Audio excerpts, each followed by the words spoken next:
بتاتے تو قرآن و حدیث ہیں لیکن اس سے مفاہیم غلط اخذ کر کے لوگوں کو بہکاتے، اور مومن تو ہر بات کو مانتا ہی قرآن سے ہے۔ ایسے ہی اب مسئلہ یہ ہے اعمال صالحہ کا وسیلہ، قرآن کی آیت ویسے ثبوت میں قطعی ہے، انہوں نے تو اس کو بہت بڑا گناہ بنایا نا۔ تو یہ وسیلے کے لحاظ سے میں آپ سے پوچھنا چاہوں گا، قرآن میں اس کا ثبوت موجود ہے؟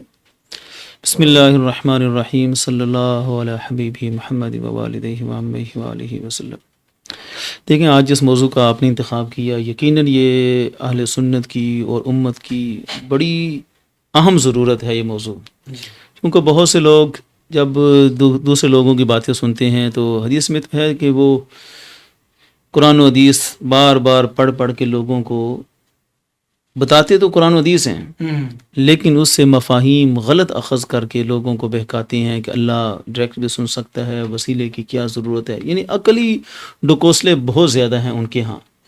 اور اللہ کے فضل سے ہم اہل سنت ہیں اور ہمارا عقیدہ ایک عقیدہ قرآن سے بھی مزین ہے اور رسول اللہ صلی اللہ علیہ وسلم کے فرمان سے بھی ثابت ہے۔ قرآن و حدیث سے باہر اللہ کے فضل سے اہل سنت کبھی نہیں نکلتے۔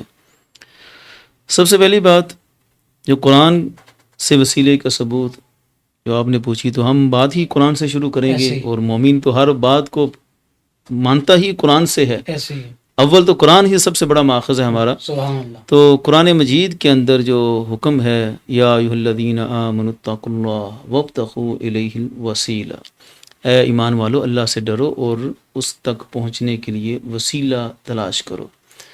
اس میں باقاعدہ وسیلے کا حکم ہے۔ اب یہ ہوتا کیا ہے کہ جو منکرین ہیں وسیلے کے، وہ فوراً اس طرف آ جاتے ہیں۔ دیکھو دوسری جگہ پر ہے یا ایھا الذین آمنوا استعینوا بالصبر والصلاۃ، کہ اللہ نے حکم دیا ہے کہ نماز اور صبر کے ذریعے سے استعانت کرو۔ تو یہ وسیلہ یہ ہے عبادات، وہ عبادات کو وسیلہ، نیک اعمال، اعمال صالحہ کہتے ہیں۔ وسیلہ بس اتنا ہی ہوتا ہے، اس سے زیادہ وسیلہ ہے نہیں۔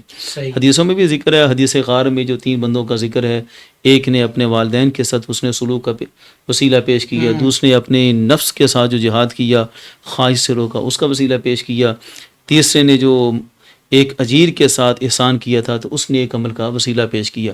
یقیناً وسیلے کے ساتھ یہ دلیل پیش کی جاتی ہے، یہ دلیل پیش کی جاتی ہے، برحق ہے، ہم بھی مانتے ہیں۔ ہمارا بھی عقیدہ یہ ہے کہ اعمال صالحہ کا وسیلہ اللہ کی بارگاہ میں مقبول ہوتا ہے۔ اللہ عمل صالح کی برکت سے جب عمل صالح کا وسیلہ پیش کیا جائے تو رب کی بارگاہ سے قبولیت جلدی میسر آ جاتی ہے۔ حدیث غار میں یہی تفصیل ہے کہ 3 بندوں نے جب اعمال صالحہ کا وسیلہ پیش کیا تو اللہ رب العزت کی طرف سے ہر دعا کے بعد ہی قبولیت کے آثار نظر آئے اور چٹان اس دہانے سے ہٹی اور بالآخر وہ باہر آ گئے۔ صحیح۔ اب مسئلہ یہ ہے اعمال صالحہ کا وسیلہ، یہاں تک تو کوئی اختلاف نہیں۔ صحیح۔ یہاں علماء نجد جو ہیں، منکرین ہیں، وہ بھی مانتے ہیں۔ بات آ جاتی ہے ذوات صالحہ، اعمال صالحہ وہ بھی مانتے ہیں، لیکن ذوات صالحہ الگ ہے۔ ذوات صالحہ وہ اللہ کے مقبول بنتے جن کو اللہ رب العزت نے مقام و مرتبہ عطا فرمایا ہے، کیا ان کا بھی وسیلہ اللہ کی بارگاہ میں پیش کیا جائے گا یا نہیں پیش کیا جائے گا، یہاں پر اختلاف ہے۔ اب جب وہ آیت پیش کرتے ہیں یا ایھا الذین آمنوا اتقوا اللہ وابتغوا الیہ الوسیلہ، اچھا بڑے مزے کی بات یہ ہے کہ وہ اس سے اعمال صالحہ کا وسیلہ ثابت کر کے ذوات صالحہ کا وسیلہ وہ نہیں مانتے، اس کی نفی کرتے ہیں۔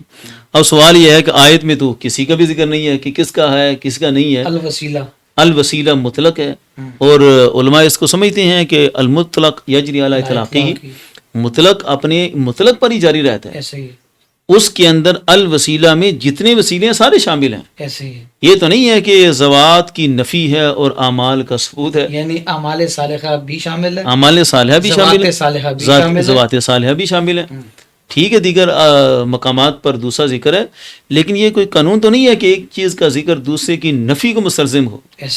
اگر انہوں نے ذوات صالحہ کے وسیلے کا انکار کرنا ہے تو انہیں قرآن کی آیت پیش کرنی پڑے گی، دلیل لانی پڑے گی کہ اللہ نے منع کیا، اور حرام جتنا وہ سخت حرام اور شرک تک لے کر جاتے ہیں اس کے لیے تو بڑی پکی دلیل چاہیے۔ ایسی بالکل ایسی قرآن کی آیت ہو اور اپنے ثبوت میں بھی قطعی، قرآن کی آیت اپنے ثبوت میں تو قطعی ہے ہی، لیکن قطعی الاثبات بھی ہو، قطعی الاثبات، قطعی الاثبات، یہ ایک ہوتا ہے قطعی ثبوت ہونا کہ کہ اپنے ثبوت میں قطعی ہے. قرآن کی آیت تو ویسے ثبوت میں قطعی ہے, یہ تو حدیثوں کا مسئلہ ہے. جی ہاں. قطعی الاثبات ہے کہ اپنے اس مفہوم کو ثابت کرنے میں بھی قطعی اور یقینی ہونا جس کو وہ مان رہا ہے. بالکل ایسے. انہوں نے تو اس کو بہت بڑا گناہ بنایا نا, اب اس کو گناہ ثابت کرنے کے لیے کوئی نہ کوئی آیت تو پیش کرے نا. بالکل ایسے. آیت کوئی بھی نہیں ہے.